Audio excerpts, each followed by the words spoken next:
উনি কোথায় যাবেন সেটা আমি ডিসাইড করব। হাত ছাড়ো ওনার।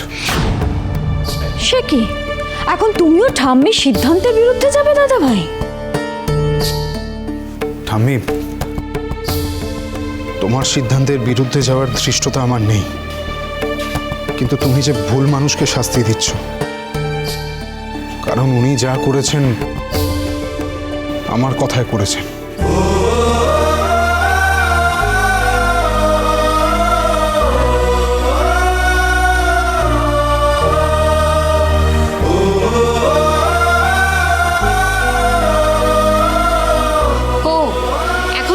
ঠাম্মির সিদ্ধান্তের বাইরে গিয়ে সুধাকে ব্যবসা করার অনুমতি দিবি ভাই?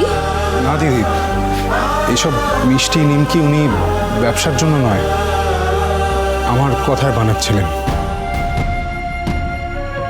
আমার বন্ধুর বিয়ের জন্য।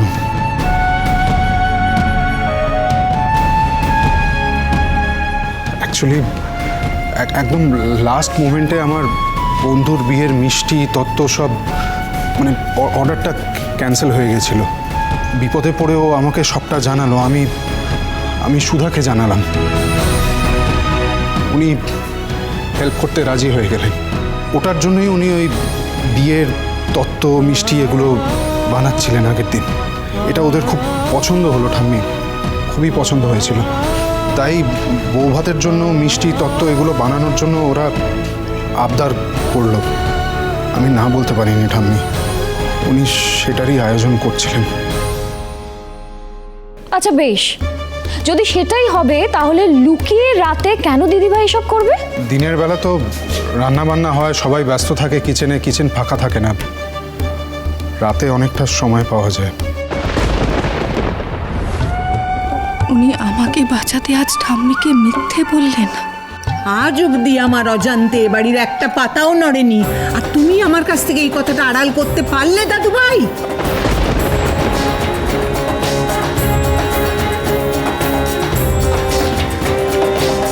আমি সত্যি ভুল করেছি ঠাম্মি, কিন্তু এটাই সত্যি যে না না ঠাম্মি, এ কথা সত্যি হতে পারে না। আমি নিজে দেখেছি দিদিভাইকে টাকা নিতে, আর সেদিনকে কি হয়েছিল শোনো আমার। আমি সারাটা জীবন বিশ্বাস করেছি যে আর যে যাই করুক আমার দাদু ভাই কোনোদিন আমাকে মিথ্যে কথা বলবে না,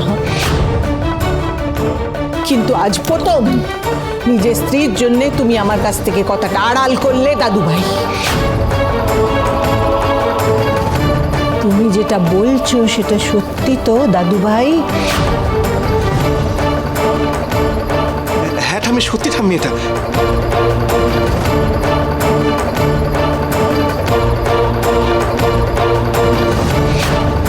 তুমি কিন্তু আমাকে কথা দিয়েছিলে বড়নাথ বৌমা যে আমার কাছ থেকে কোনো সত্যি আড়াল করবে না, কিন্তু তুমি আমার কথা রাখোনি। ঠাম্মি, তুমি একা নও, তুমি আর দাদুভাই দুজনেই আমার বিশ্বাস ভেঙেছ। তবে এই শেষ। ভুল বারবার হলে কিন্তু সেটা আর ভুল থাকে না, সেটা খারাপ অভ্যাস হয়। তৃতীয়বার যদি আবার আমি দেখি তুমি আমার কাছ থেকে কিছু আড়াল করেছো, তাহলে কিন্তু আজকের পর আমি যা বলবো সব সত্যি বলবো।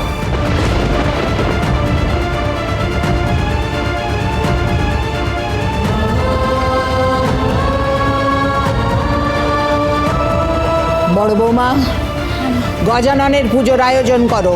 হ্যাঁ যাই মা, সুধা এসো। আজ থেকে গজাননের পুজোর কোনো কাজ তুমি করবে না বড়নাথ বৌমা। গজাননের ভোগও তুমি বানাবে না।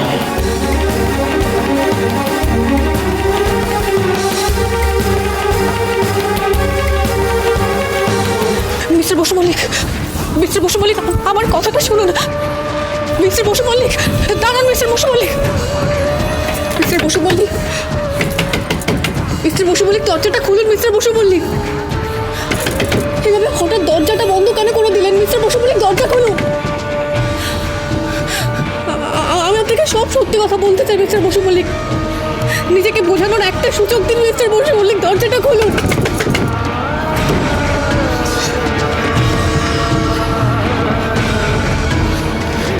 করলাম আমি? এত বড় পাপ কি করে করলাম? আপনি যে মিথ্যে বললাম কেন? আমি মিথ্যে বললাম কেন? যে শুধু আমাকে শুধু মিথ্যে বলে গেছে, সবসময় আমাকে ঠকিয়ে গেছে, তার মুখের দিকে তাকিয়ে, তার করুণ মুখের দিকে তাকিয়ে আমি স্থির থাকতে পারলাম না কেন? স্থির থাকতে পারলাম না কেন?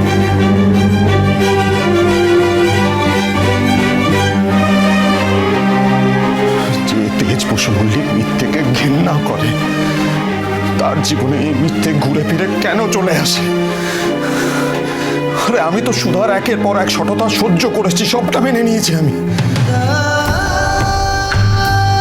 কিন্তু আজকে যেটা হলো, তারপর তো সুধা আর আমার মধ্যে কোনো পার্থক্যই থাকলো না।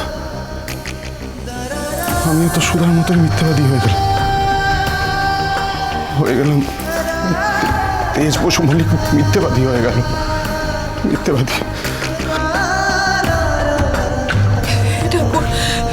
যে মানুষটা কোনোদিনও মিথ্যে পর্যন্ত বলেনি, মিথ্যেকে সমর্থনও কোনোদিনও করেনি, সেই মানুষটা আজকে আমার জন্য মিথ্যে বলল।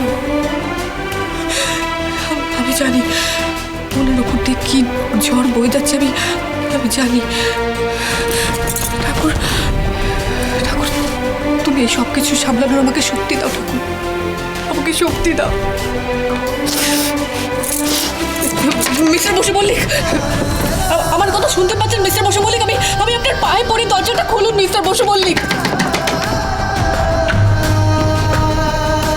তাহলে যে তেজ বসু মল্লিক এতদিন এই বাড়ির আদর্শ ছেলে ছিল, সেই ঠাম্মিকে মিথ্যে বলে তার আদর্শ ভাঙল, তা আবার সুধার জন্য? দুদিনে হঠাৎ এত মায়া? তাহলে কি তেজ বসু মল্লিক সুধাকে ভালোবেসে ফেলেছে? না না, একদম না, এটা অসম্ভব। আমিও তো তাই জানতাম যে ইমনের পর তেজ বসু মল্লিকের মতো একটা মানুষ এত সহজে তো কাউকে বিশ্বাস করতে পারে না, ভালোবাসতেও পারে না। তেজ তো শুধুই এখন অপমান করতে যায়, কিন্তু কথা হলো, যে তেজ মানুষকে সম্মান করতে জানতো, ভদ্রতা, নম্রতা, বিনয় জানতো, সেই তেজ নিজের স্ত্রীকে প্রতিনিয়ত উঠতে বসতে শুধু অসম্মান করছে। এটাই কি বসু মল্লিক বাড়ির শিক্ষা? একবার আয়নায় দেখো নিজেকে, দেখো নিজেকে চিনতে পারছো কিনা। তেজ বসু মল্লিক, তুমি আর মানুষ নও, একটা ভয়ঙ্কর দানব হয়ে উঠেছো। মিস্টার বসু মল্লিক, আমার কথাটা যদি আপনি শুনতে পান তাহলে দরজাটা খুলুন মিস্টার বসু মল্লিক। যে অপরাধে সুধার ওপর এত রাগ, এত অপমান, আজ তো সেই একই অপরাধের দায় তুমি নিজে অভিযুক্ত। সুধা যদি মিথ্যেবাদী হয়, তাহলে তো তেজ মিথ্যেবাদী। না না না না, কেন? একটা মিথ্যে থাকার জন্য তুমি একটা পর একটা মিথ্যে বলো। যে ঠাম্মিকে ভগবানের মতো ভাবো, এত সম্মান করো, তাকে মিথ্যে বলো বলেছ। তার মানে তেজ বসু মল্লিক মিথ্যেবাদী। আমি মিথ্যেবাদী নই, আমি মিথ্যেবাদী নই, আমি মিথ্যেবাদী। বসু মল্লিক, এটা আপনি কি করছিলেন মিস্টার বসু মল্লিক? জানি না কি যে হবে, হয়তো মিশে যাবে যত মুখ চোরা চেনা গল্পের মিস্টার বসু মল্লিক, এটা আপনি কি করতে যাচ্ছিলেন? অচেনা বাস্তবে ভীতু স্বপ্নেরা লিখে রাখবে চোখে পাতায়। মিস্টার বসু মল্লিক, ভুল তো আমি করেছি, তাহলে নিজেকে এইভাবে কেন শাস্তি দিচ্ছেন আপনি? শাস্তি তো আমার পাওয়া উচিত, আমারই পাওয়া উচিত শাস্তি। অন্যায় তো আমি করেছি, মিথ্যে বলার অন্যায়। কিন্তু আমার জন্য আপনি এভাবে...